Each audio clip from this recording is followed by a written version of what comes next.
Well, it's already August. Summer done flew on by. Android, y'all done had y'all fun all year. You know, you had the Samsungs, you had Xiaomi's, you know, y'all did y'all thing this year, but now we done already got into Apple season. We 1 month away from Apple season, and I'm ready to talk about it. Like, I haven't really, it's been a minute since I've been excited for an iPhone, and now the iPhone 15 Pro is on the way, and I gotta talk about some of this stuff because for some of y'all who don't know, I don't have an iPhone right now. I haven't had an iPhone for the last few months, and I'm kind of itching for one. So I'm kind of itching to get myself back into my joint right here.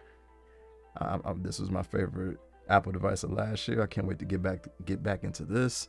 So we're gonna talk about some of these Apple rumors and one big concern that I have about the whole launch. I have just one question. I hope they can do this for me. So we're gonna talk about that in this video. So let's go ahead and get it. What's good, y'all? It's your man Wayne Train, and we are back with another joint. Today we're talking about some Apple stuff. It's been a minute since I've talked Apple at all. Like, I had accessories I didn't even get a chance to talk about because I ain't got no iPhone. But anyway, let's get into it because the iPhone 15, man, like, there's some big changes. Some people might not call them big changes, but in my opinion, if you have been rocking with Apple since the beginning, some of these things are kind of like, dang, for real? And that's kind of what I was like. So let's start off with that one. The rumor that they're gonna move on from the alert slider.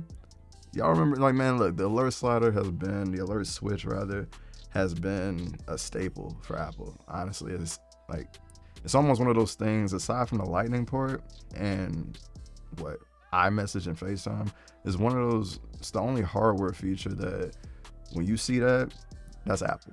Like, even Android, whenever they started putting the alert switches on their phones, y'all got it from Apple. Apple was doing that, and that was their thing. And now we're here at the iPhone 15, and the rumor is that they're moving on from that. And it's gonna be sad to see it go. I ain't gonna lie to you. It's like, it's one of those features that you don't really think about. Like, it's a convenience thing, and it's always served a purpose. Like, you can't tell me that that's not something that most Android phones should have. Yes, it's very simple. You can go into settings and do all that, but why do all that when you got the switch? Just, I don't want to talk to you right now. I don't want to hear nothing right now. Bow. Mute. But the rumor is, though, it's getting upgraded, so to speak, into an action button. We don't really know what it's gonna be, but if it's anything like the action button on the Apple Watch Ultra, it'll give you like some extra, features, accessibility features, so to speak. But with the Apple Watch Ultra, it's kind of geared towards fitness and outdoor stuff. So you can use it to set up a waypoint finder, workout, stopwatch, backtrack, even a flashlight. Stuff like that. I can actually see Apple doing that with the iPhone. Maybe not all those things, but flashlight, maybe some camera features. Maybe you can use it as a shutter button. Who knows? But that, and as well as, being able to use it as a mute switch. So you still have that option, but now with added functionality, not just limited to mute switch. So if you don't really care for the mute switch, you can switch that. But if you really want that, you have that option to keep it there. So to me, it's a worthy upgrade. It's a welcomed upgrade. I'm okay with it. Now, honestly, in a perfect world, I would like to have both. Keep the alert slider, add the switch, and just have the best of both worlds without losing that mute functionality. But it is what it is. I'm okay with it. Make up that space. It's cool. Now the next rumor is more physical stuff. Thinner bezels, titanium build. I'm not too excited about the thinner bezels. There's a group of people that just love thin bezels. I don't know why. For me, miss me with all that. So one of the coolest tech community supporters, at least for me and the people I rock with, Bradley Larcher, he mentioned this in a post of mine talking about bezels and made the point that thinner bezels are just going to make it a little bit harder for case companies, which honestly, that's huge to me, because for me, it's already pretty limited on the kind of cases that I want to use. I don't really like super thick cases as it is. So even with a thin case, it might even make it tougher to be able to, use on these phones with thin bezels. Now, The cases that I like, they normally just go around the corners. You know, they only really do the sides, which is totally fine for me. Sides exposed, bottoms exposed, all that stuff. But for a lot of people who want that ultimate protection, where are you gonna put, like, where is it gonna go? Like, it's not really gonna have much to hug. You know, phone cases might slip off a little bit easier. All these things, you know, obviously it's things that they'll figure out, but not too excited about that. But combined with that though, so you will, you know, thinner bezels, but I guess to mitigate some of that, they are going the titanium route with the borders. So, you know, right now it's stainless steel, they're going titanium, which I think is a little bit more durable of a material compared to stainless steel as far as scratch resistance, goes anyway.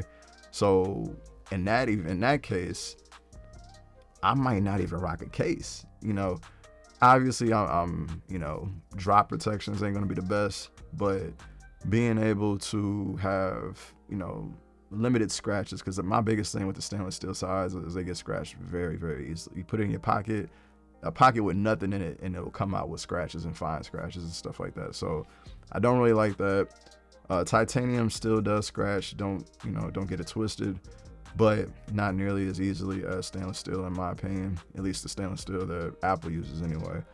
So I'm real interested to see how that can go. I really just want the bezels to kind of stay the same, honestly. I don't want, like, for the people that like cases, some people just like cases, and it's gonna make it tougher for the manufacturers. You know, it all kind of ties together, but you know, a rumor's a rumor, we gotta mention that. Now the biggest rumor, biggest rumor, at least for me, all right, is the adoption of USB-C. Like I said, the USB-C, now, I was prepared to skip Apple completely if they didn't do this. I was telling myself, I'm like, yo, last year, I'm gonna get this 14. I got the 14. Wasn't really feeling the 14 like that. My girlfriend got my 14 right now. I don't got an iPhone at all. I told myself, look, if Apple don't go USB-C, I'm probably not gonna get an iPhone. Now, one other thing that kind of played a part in that too is the whole eSIM thing. I'm not totally mad at eSIM, but I switch phones a lot, and that whole eSIM thing is not what it do. Now I'm on Verizon now. I'm on a larger carrier, so they can kind of, you know, do a little bit better with some of these things. But you know, some of the prepaid companies don't handle the eSIM switching as well as like T-Mobile and maybe Verizon. But regardless, that's still an annoyance to have to keep switching. Now that was another point.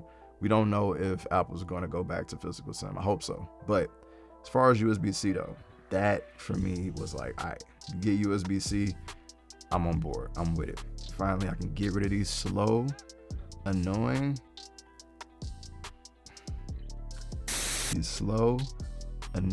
lightning cables. These trash lightning cables that break easily, that are short, unless you get all the ones from Apple, are trash. All right, super trash. I'm very excited to finally just get rid of my lightning cables and just go down to one cable, USB-C across the board. All my devices now support USB-C, from my camera to my Android phones to my desktop accessories to my mobile accessories to my headphones, everything. The biggest question though, my biggest concern about this move to USB-C is, are y'all gonna give us a charger?